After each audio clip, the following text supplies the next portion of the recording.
There are 5 critical mistakes to avoid when selling a home, and this video is probably gonna save you a lot of money. At some point, you're gonna have to sell the property. I get it. It's like, well, rates haven't come down. I'd have to have a really good reason, because if I sell my house, probably gonna buy a house. Who wants to buy with these high rates? I get next year, they're gonna kind of come down. Eventually, you're gonna have to sell. And when you do, you're probably gonna make piles of money. Well, when that time comes, I'm gonna tell you right now, there are 5 critical mistakes you never wanna make when selling a home, and I'm gonna get you prepared by telling you what they are right now. Zillow recently reported that 84% of Americans who sold their home for the first time in the past 2 years wish they had done at least one thing differently, and 87% think that doing something differently would have helped them get a higher sales price. Let me tell you what they wish they had done differently. The first regret is incorrect pricing. When you own a piece of property, you talk to a realtor, you get it listed on the market, and the reality is, how do you actually know if your home is priced the right way? Because I'm telling you, in the last 5 years, the number one regret is actually selling a price too low. Like, don't you remember what happened in 2021 and 2022? Like, it's gonna be a seller's market for probably several years to come, which means that you actually get to name the terms, and it's important to make sure you don't get bad advice, because there's a lot of realtors out there that are like, oh, let's just list this for a quick sale. They'll get what they wanted. I'll make a quick commission. Let's go fast because I need money now. You don't need their conflict of interest actually getting in your way. When you sell, you actually want to sell for top dollar. Well, today the market is very different. Listing your home for too high of a price could also cause you to sit on the market for too long. Like right now, the median time on the market is 73 days. But if your listing is priced very well, it's only 31 days before the right buyer comes along and snatches it from you. Regret number 2, ignoring online curb appeal. 87% of first-time sellers surveyed think that there was something that they could have done to fetch a higher price. Nearly 40% believe better listing photos could have boosted their bottom line, while 25% think a virtual tour could have upped the selling price. In other words, you've got to sell with someone that's actually going to do the due diligence of professional photography, a virtual video, because we live in such a virtual world today. Like, you can't just list your home. Like, people are comparing it to everything else. And I'm going to tell you right now that really nice photos make all the difference in the world. Do you know how many times I've been to a property where I'm like, the photos look so good online, and then I show up at the house and I'm like, were those pulled from the internet? This doesn't look like the same thing, but it worked. It got me here. The third regret, bad timing. 25% of first-time home sellers wish they had listed their home at a different time. The ideal time to sell your home doesn't always align with what's best in relation to the housing market, which is actually kind of a big deal for me as an investor, because I never want to sell my properties. Like, the reality is I want to hold them, I want to control them, I want to make more money off of them, and when it's time to shift out of that market into another, then I'm going to sell everything, shift markets, and then I'm going to buy as much as I possibly can. And it so also turns out that one of the biggest stressors of selling your home is timing it with the purchase of a new one.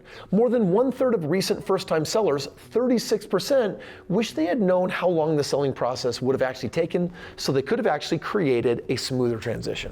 The fourth regret, skimping on repairs. Like, you need to understand that when you put money in your house to get ready to sell it, you have to understand whether you're gonna get an ROI on it or not. Like, for example, you might have a kitchen that needs to be redone, and if you'll put $20,000 into it, you'll be able to sell your house for $40,000 more.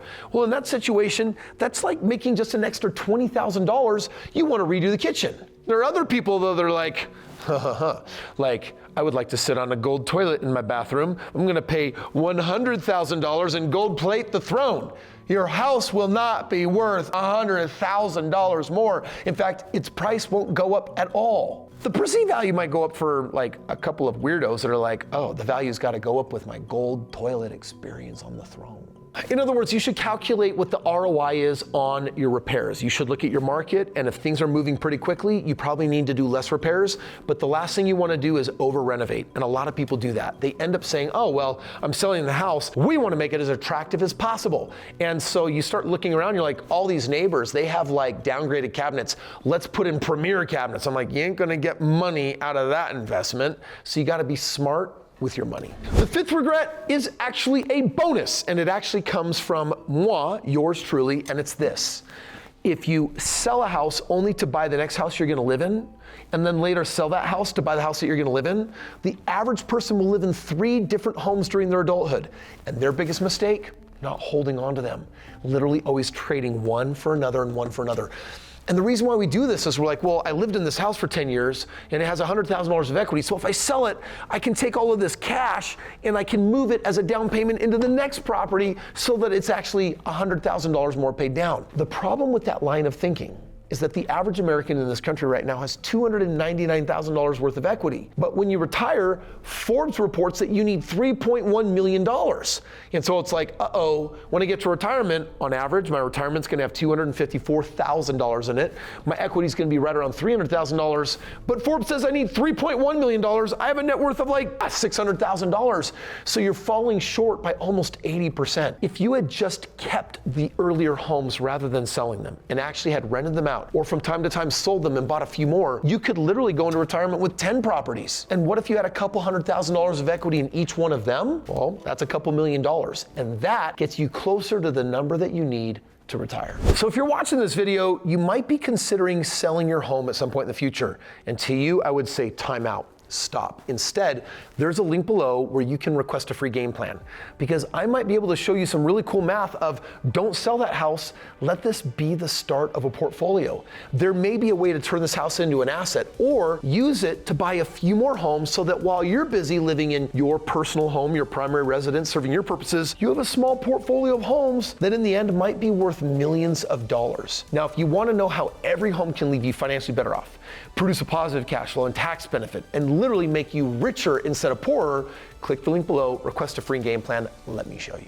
Now you're kind of curious and you're like, okay, Kris, like I've got equity in my home, meaning it's worth a lot more than I owe. You're telling me that I could pull that out and use it to invest in real estate, but do it in a way that financially makes me better off, not worse off, and actually a lot better off? And you would be right. In fact, there's 5 steps of accessing equity in your home to build a portfolio. And if you want to know what that looks like, click right here. Let me show you.